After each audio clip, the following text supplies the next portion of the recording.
Hey, it's Alan, and I just wanted to let you know that you can now listen to the ongoing history of new music early and ad-free on Amazon Music, included with Prime. Hey, before we start the show today, I want to tell you about something brand new we're launching with our friends at Apple Podcasts called The Ongoing History of New Music Unlimited. For $3.49 a month, $3.49, which is less than the price of your morning coffee, you can now get access to the full archive of our shows ad-free. Plus, you'll get brand new episodes 2 days early and special bonus episodes. It's Ongoing History Unlimited, and it's available right now, only on Apple Podcasts. Once upon a time, before social media and the internet, all musicians were mysterious. Outside of seeing them live, our only connections with them were through their music, the liner notes and album artwork, and stories in music magazines. Yes, there were the occasional TV appearances, but those were quite rare. In fact, it wasn't really until music videos started to be a thing in the early 1980s that fans began to grasp what their idols looked like in a major way. And consider this, it wasn't until MTV and MuchMusic started interviewing musicians that we began to discover what their speaking voices sounded like. Today, though, there are no more secrets. Artists are in constant touch with their fan base through social media. Fans are constantly trading news online. Camera phones are everywhere. We live in a world of oversharing and TMI. Hell, even Kiss, a band that spent its first decade hiding behind makeup as a way of creating myth and legend, and essentially invented the concept of the mysterious, unknowable rock star, gave up on that idea in the 1980s. However, I'm happy to report that there are still some mysteries. Artists who have managed to maintain a degree of anonymity. Some have successfully obfuscated their identities through disguise and subterfuge. Others have disappeared into a hermit-like existence, where they remain beyond the reach of the general public while still releasing material and maintaining a fan base. Who are these artists, and how did they manage to stay out of the limelight? These are alt-rock's most mysterious musicians. This is the Ongoing History of New Music podcast with Alan Cross. Hello again, I'm Alan Cross, and this episode is all about mysteries, specifically musicians who have managed to keep themselves either hidden or so off the radar that they're able to emerge into the public light only if they really want to. Yet somehow they've maintained music careers and enjoy varying degrees of success. They are alt-rock's most mysterious musicians. Let's tackle things in chronological order. First up is The Residents. This is an art collective that began in Shreveport, Louisiana in 1969. They were so determined not to have a conventional public image that they didn't even have a name for the first 2 years of their existence. In 1971, they became Residents Inc. And finally, in 1973, they became known as The Residents and continued doing whatever it is that they do even today. When they do appear in public, they're in costume with giant eyeball helmets covering their heads, and they never speak. At one point in the 1970s, there was speculation that one version of The Residents was actually John, Paul, Ringo, and George in disguise. It's a good try, but not true. Les Claypool of Primus has been accused of being a member. Not true, we think. Same thing with members of Devo. Again, not true. Maybe. This hasn't stopped people from trying to identify who exactly is in The Residents. This research inevitably leads back to their management team, which is called the Cryptic Corporation, which was established in 1976. 4 men have been connected to the Cryptic Corporation, but all of them have denied being members of the band. There have been many attempts to nail down the band's membership, with one researcher even resorting to spectrographic comparisons of the band's spokespeople with the voices on their records. Bottom line, though, is that we have no concrete idea who these people are, although there are some really solid theories.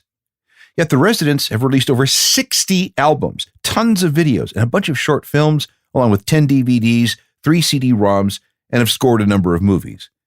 They even embarked on 7 world tours. And despite all that, we know nothing about them. Okay, not quite. The only person ever identified as a resident was a guy named Hardy Fox. He made himself known in 2017 as a co-founder and main composer with the group. That revelation came after he left the band in 2016 after 44 years. But then he took all those secrets to the grave with him when he died of brain cancer, glioblastoma, in 2018. I love this. And frankly, I don't want the mystery of the Residents to be solved. It would be like learning Santa Claus isn't real. I couldn't take that. Let's hear something. This is from a 1978 record called Duck, Stab, Buster, and Glenn. Doesn't have to make sense. This is entitled Constantinople.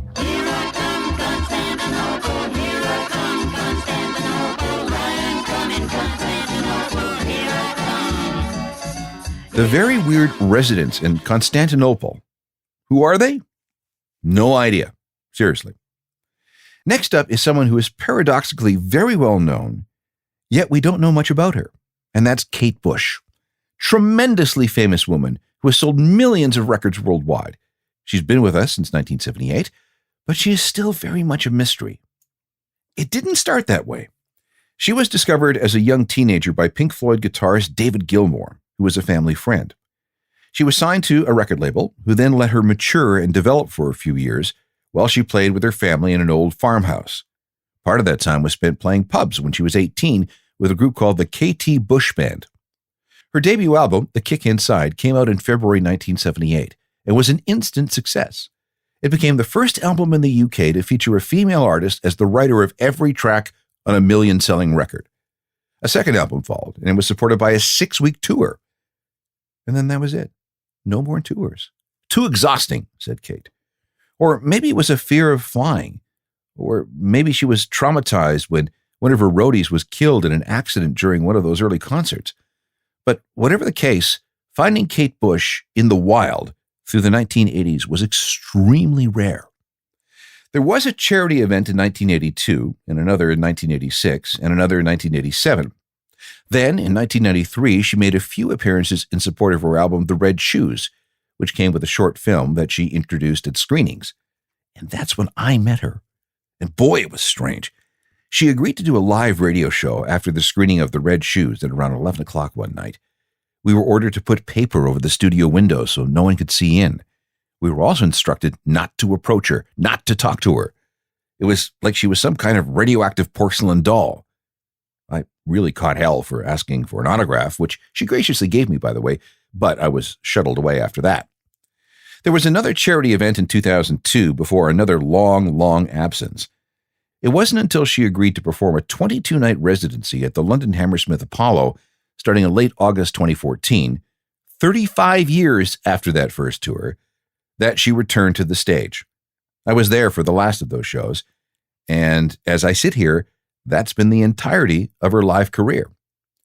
Most of the time, Kate spent at her home in southeast London, completely out of public view, and save for a very rare interview and the one or two times she showed up to accept some kind of Lifetime Achievement Award, that's been it. But the reasons for her absence from the spotlight have never been adequately explained. She made videos, but under very controlled circumstances. We know a few things about Kate's personal life. Her family was well off, with dad being a doctor and mom a nurse.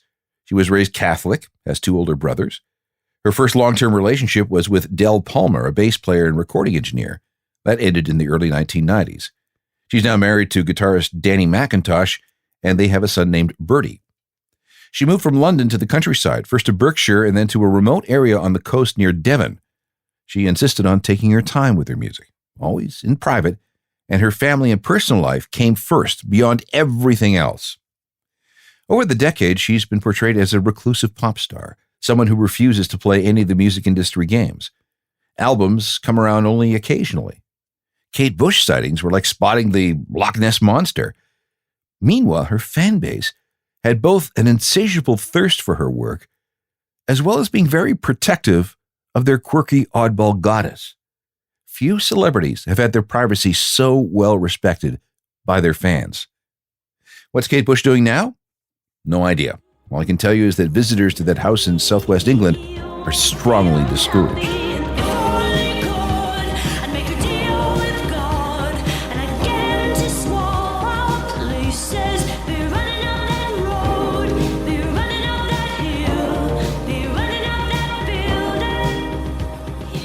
Next on our list of the most mysterious alt-rock musicians is Lee Mavers, the head of a wonderful British band called The Laws, a group that released exactly one album containing one hit single before Mavers dropped out of sight. As British indie musicians from the last half century go, Mavers had a reputation of being one of the most eccentric. Let's unpack what we can. Mavers and The Laws came out of Liverpool. Recording that one album was incredibly stressful, compounded by Mavers' insane perfectionism and an inability to get down on tape exactly what he heard in his head.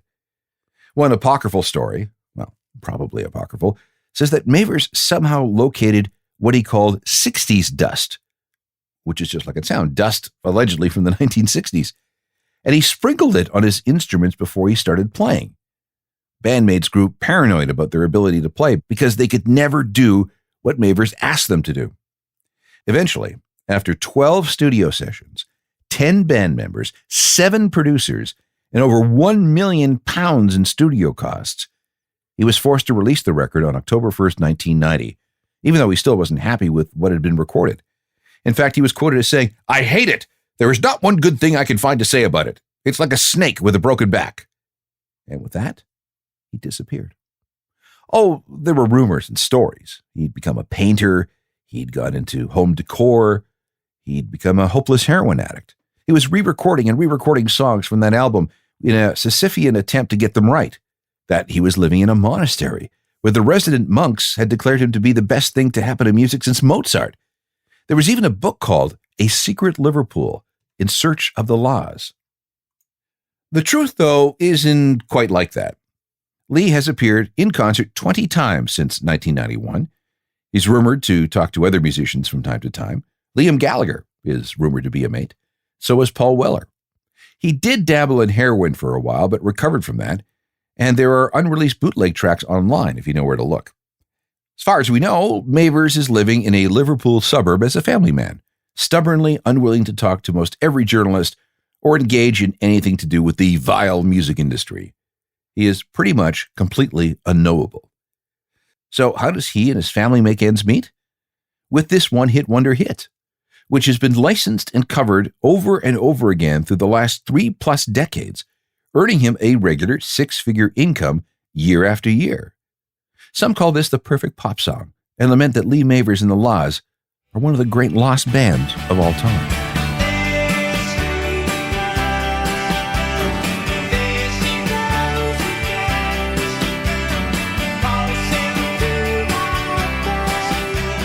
Next up on our list of alt-rock's most mysterious musicians is the KLF. Now, to be fair, we actually know quite a bit about them. It's just that it's really, really hard to figure out what their deal is. The KLF is 2 guys, Bill Drummond and Jimmy Cauty. They first appeared in 1987 under the name The Justified Ancients of Moo. Drummond used to be the manager of Echo and the Bunnymen in the early days and was the founder of a label called Zoo Records. Cauty was the guitarist in a band called Brilliant, who was also managed by Drummond. In 1986, Drummond declared that he was quitting all the jobs in the music industry because he'd turned 33 1/3 years old and now needed to do something revolutionary. He started writing books before deciding that hip-hop was the future. He called up Cauty, and the Justified Ancients of Moo, or JAMS, was formed in 1987. They immediately started causing problems by using unauthorized samples in their material, including from the Beatles and ABBA, which created all kinds of legal problems, which led them to travel to Sweden to try to negotiate with ABBA. When that didn't work, they burned the remaining offending records in a field and threw the rest overboard into the North Sea as they took the ferry home. Unchastened, they continued to infringe copyrights, the Mission Impossible theme, material from Whitney Houston, and others.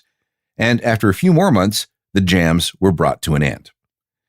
They resurfaced under the name The Time Lords, who released a Doctor Who-themed hit that made the use of the Gary Glitter song Rock and Roll Part 2. And from there, they morphed into the KLF. They engaged in some super weird stuff.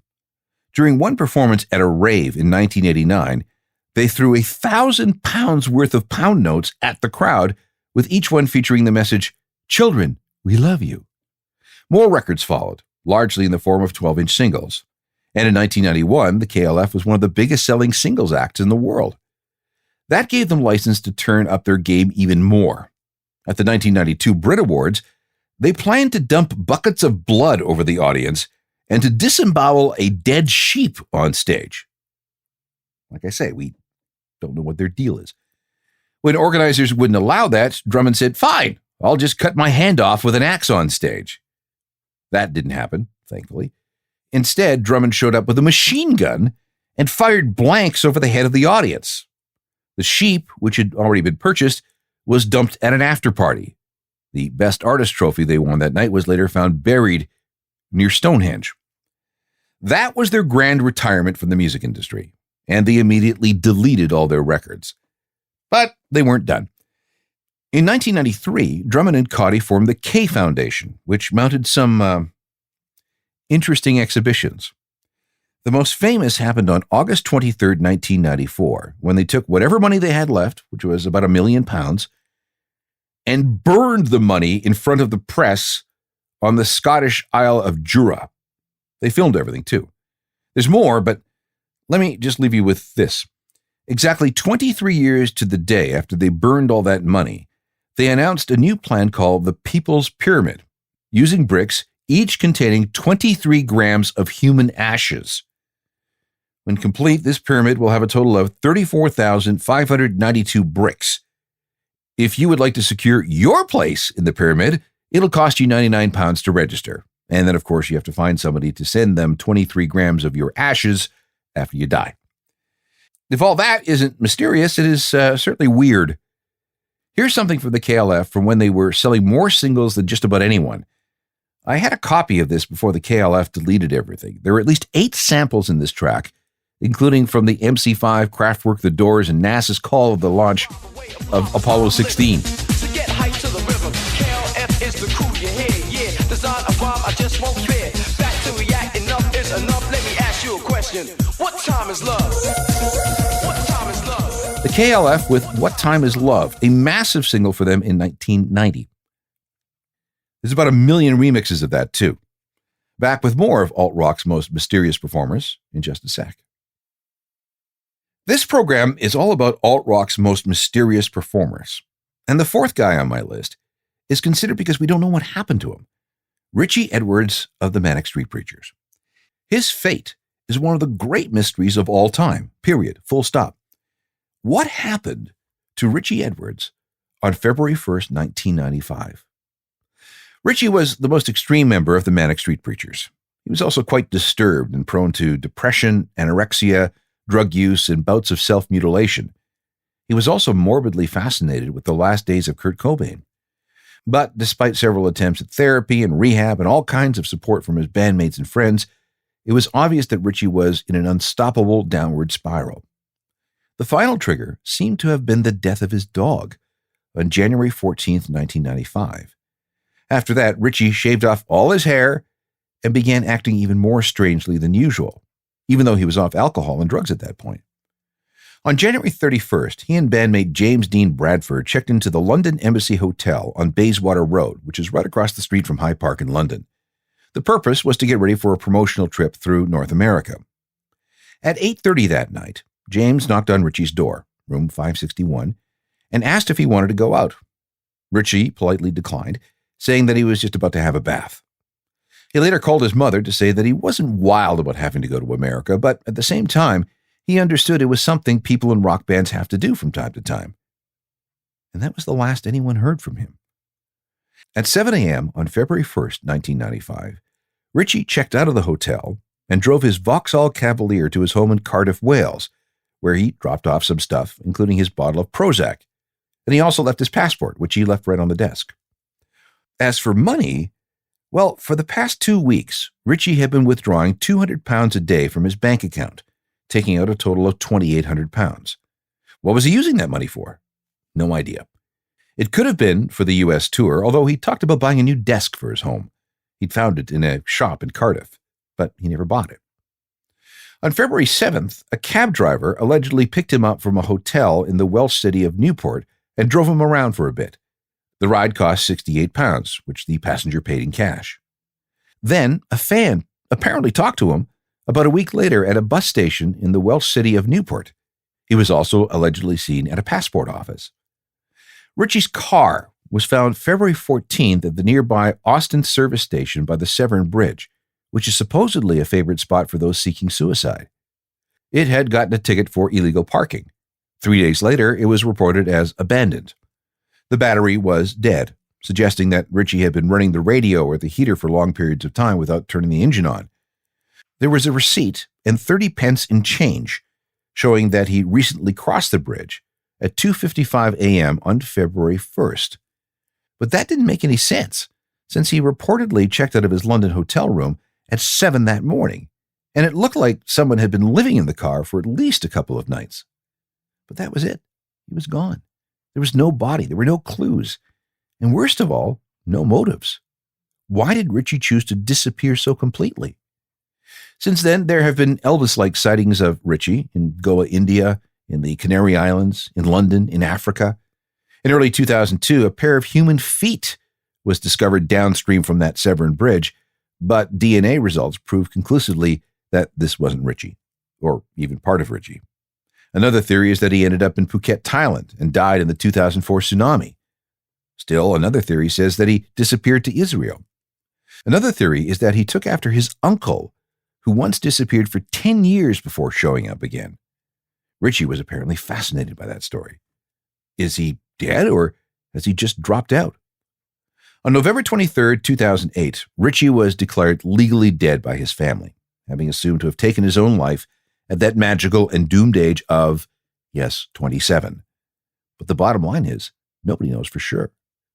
This is from the last Manic Street Preachers album to feature Ritchie. It's the Holy Bible, and this song is Faster.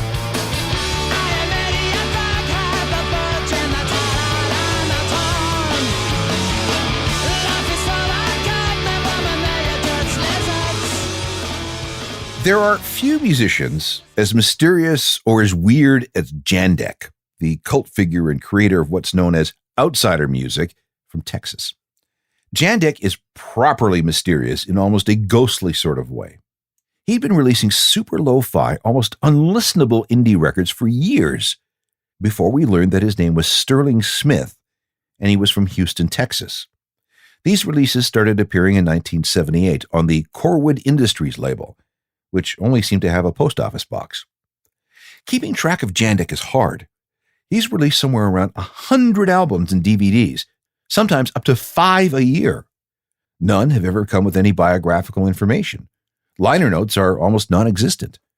No one knew who this guy was or what he was trying to accomplish or how he was financing this operation, although evidence emerged in 1986 that he was some kind of machinist, so maybe he had a day job. Another story, he wrote 7 novels, but when all were rejected by publishers, he burned them. The name Jandek came about after he was forced to change the original name of his outfit from The Units to something else after he learned that another group was already using that name. The story is that he came up with the name Jandek when, in the month of January, he was on the phone to someone named Decker. So, Jan and Decker, I guess? When he doesn't go by Jandek, he refers to himself as the representative from Corwood. Some songs feature guest appearances from other musicians, but nothing is known about them either. Only 2 interviews have ever been published, both of them of the unauthorized variety, and they were done by phone. A few journalists have tracked him down, but they did little to shed much light on him. And there was even a documentary in 2004 called Jandek on Corwood, but he doesn't appear in the film. Then a shocker. In October 2004, he performed live at a small festival in Glasgow. As far as anyone knows, this was the first time Jandek played in public. Several other appearances followed, all with no promotion and, get this, no acknowledgement afterwards that they ever happened. Since then, Jandek has played, on average, a couple of shows per year, each time with different backing musicians. There was a film of a performance in Toronto and then a one-act play featuring Jandek that ran on PBS. Despite all this, Jandek remains reclusive, mysterious, unknowable, and an important cult hero to many. And the music is just plain strange. Here's an example of what he does, which is a combination of Texas blues country music, a little barely electric boogie, some spoken word, and other assorted weirdness. This is called 12 Minutes Since February 22nd. It's been 12 minutes since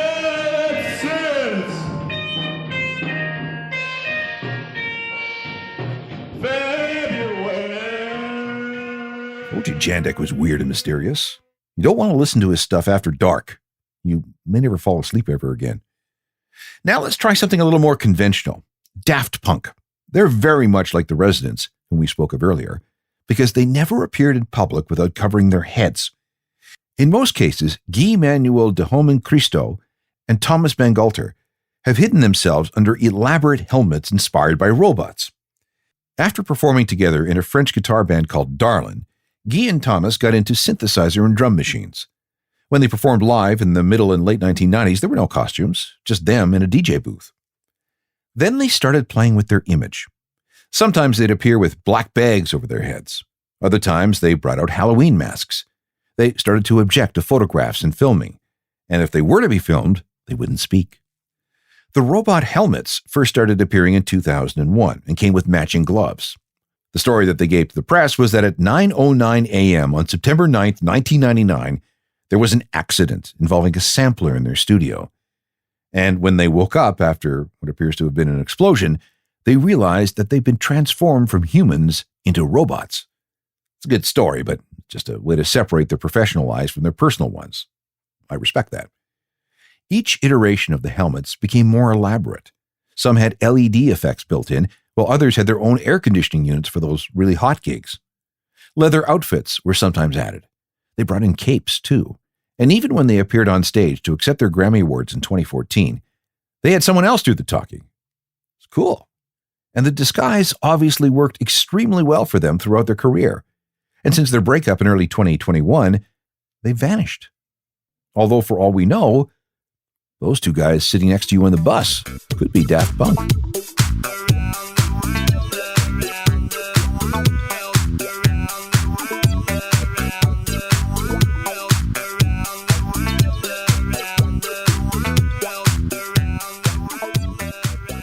Back with more mysterious musicians, which will lead us to two metal bands, Ghost and Slipknot.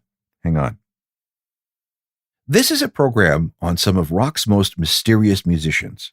People who either go to great lengths to hide their identities or do whatever they can to keep us guessing about who they really are. This is where we probably should mention Slipknot. They're not in the same league as Daft Punk or Kiss or the Residents, but there's still something mysterious about them. We know all their names. We've seen them all without their masks. But when viewed from a distance, they've got this unknowable vibe. Each member goes by a number instead of a name. Their stage uniforms consist of jumpsuits, and they've each got face masks that have changed and evolved over the years. So let's concentrate on those. First, Kiss was a big influence on every member of Slipknot. They loved the anonymity the makeup offered them. Another influence was the band Mr. Bungle, the group headed up by Mike Patton of Faith No More. They've been known to use masks and jumpsuits and pseudonyms too. The idea for the masks came from Sean Crane in the early days of the band. This would be around 1996 or so. He thought it was cool to take clown masks to rehearsal, and it wasn't long before his bandmates were calling him the Clown. That led to everyone in the group adopting personas that reflected their personalized masks. And by wearing masks, they felt that these disguises gave them license to perform in ways they otherwise wouldn't. It also gave them a chance to maintain privacy and to separate their work in Slipknot from their personal lives. That works too, because many of the members are never recognized in public. Another position of the band is that the masks force people to focus more on the music. The masks began as homemade things, but over the years, they became more elaborate and are now made by a special effects dude named Screaming Mad George. There's even an app that Slipknot fans can use to make their own masks. The image and branding has worked extremely well for Slipknot. It's like we know them, but we don't either.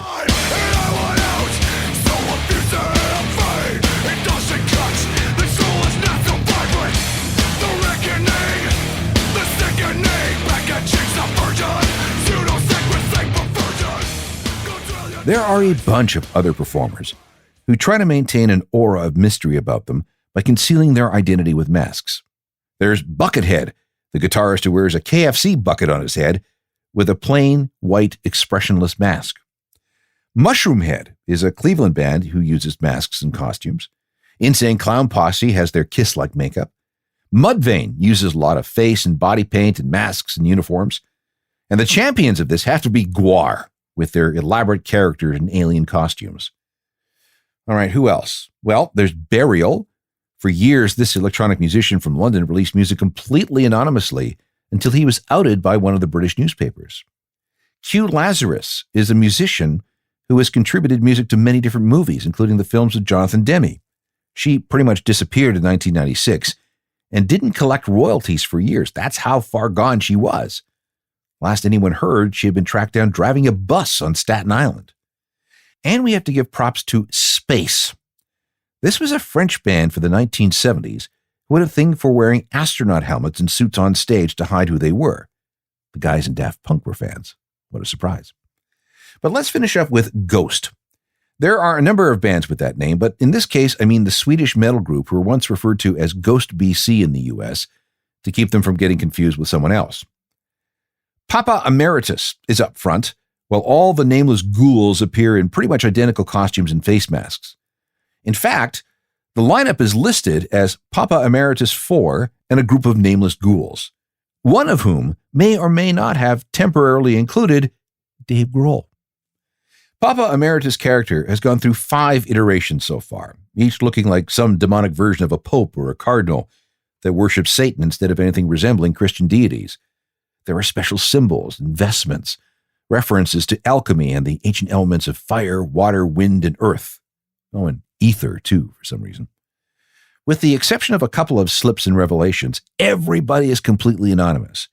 And while they will do autograph sessions, they don't sign their names. They each have a stamp with their respective alchemic symbol. All songs are credited to a ghoul writer. There was once a lawsuit against Papa Emeritus by some of the ghouls, which resulted in a few names being made public. This is how we know that Papa Emeritus is actually a guy named Tobias Forge. Ghost has a massive worldwide fan base and 4 Grammy Awards to their name. And while they don't get on the radio too much, they've become a giant concert draw. I mean, who doesn't love this kind of mystery? Let's hear some Ghost. This is Dance Macabre from the 2018 album Prequel. For a band with such a sinister image, this is actually pretty accessible. How can it end like this? There's a sting in the way you kiss me. Something within your eyes said it could be the last time. For so long, just wanna... The internet and social media haven't taken all the mystery out of music. There are still performers who manage to conceal their identities, like Banksy, the famous graffiti artist whose works sell for millions of dollars. Nobody knows who Banksy is, although some suspect that he might be 3D, otherwise known as Robert Naja in the group Massive Attack. Or maybe Banksy is actually Jamie Hewitt, the guy who works with Damon Albarn in Gorillaz. Or it might be a guy named Robin Gunningham, an artist from Bristol who started calling himself Robin Banks, which may have eventually become Banksy. Yes, it's cool to know everything about your favorite artist, but at the same time, isn't it cool to leave some things to the imagination? Podcasts for these programs can be found on all the platforms. There are hundreds to binge on. Just download and go. You can also find me on Twitter, Instagram, Facebook, and TikTok. And I invite you to check out my website, ajournalofmusicalthings.com, which is updated daily with music news and information. And here's my email address, alan@alancross.ca. I will respond. Technical productions by the mysterious Rob Johnston. Strange. No one has ever seen what he looks like. Talk to you next time. I'm Alan Cross. You've been listening to the Ongoing History of New Music podcast with Alan Cross. Subscribe to the podcast through iTunes, Google Play, Stitcher, Spotify, and everywhere you find your favorite podcasts.